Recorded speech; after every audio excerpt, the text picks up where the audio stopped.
नमस्कार, मैं हूं आरजू अंसारी और आप देख रहे हैं राष्ट्रीय जगत विजन न्यूज।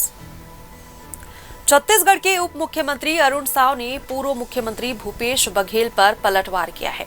ईडी और सीबीआई की कार्रवाई के संदर्भ में अरुण साव ने कहा कि भूपेश बघेल बार बार अपना स्टैंड बदल रहे हैं। कार्रवाई लगातार हो रही है जो सबके सामने है। किसी संवैधानिक संस्था पर इस तरह के आरोप लगाना ठीक नहीं है। सीबीआई ने सिर्फ भूपेश बघेल के घर ही नहीं बल्कि अधिकारियों के घरों पर भी दबिश दी है। सीबीआई जो सवाल पूछ रही है उसका जवाब देना चाहिए और उन्होंने क्या कुछ कहा, सुनिए। देखिए, केवल राजनीतिक नेताओं के घर पर ही सीबीआई ने छापे नहीं पारे हैं। अनेक प्रशासनिक अधिकारियों के ठिकानों पर भी सीबीआई की रेड हुई है।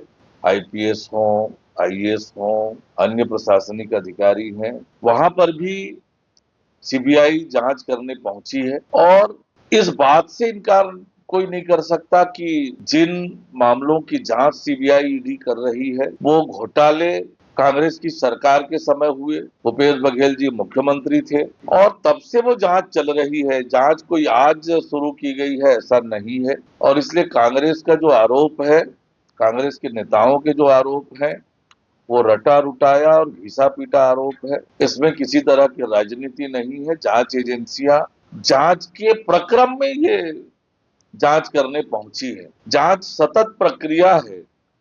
जांच जैसे जैसे आगे बढ़ता है और जांच में जो तथ्य मिलते जाते हैं और ये तथ्य मिलता है कि इनसे कुछ जानकारी मिलेगी, इनसे के पास कुछ तथ्य मिलेगा, उन तक सीबीआई क्रमशः पहुंचते जाती है। तो ये तो जांच की प्रक्रिया में की गई कार्यवाही है। इसमें किसी तरह की राजनीति का आरोप बेबुनियाद और निराधार। एक और नई बात, ईडी सीबीआई आपके पास पूछने आई है। आप जो कहना है ईडी सीबीआई को कहे। पब्लिक के बीच में अलग अलग बातें फैलाकर अपने आप को पाक साफ साबित करने की कोशिश ना करें। सीबीआई आपसे पूछने ही गई है, ईडी आपसे पूछने ही गई है, तो जो ईडी सीबीआई जानकारी चाहती है, जो आपके पास जानकारी है वो उपलब्ध कराए। फिलहाल इस खबर में बस इतना ही। देश प्रदेश की खबरों से अपडेटेड रहने के लिए हमारे चैनल को सब्सक्राइब करें और नए खबरों के नोटिफिकेशन के लिए बेल आइकन को जरूर दबाएं। नमस्कार।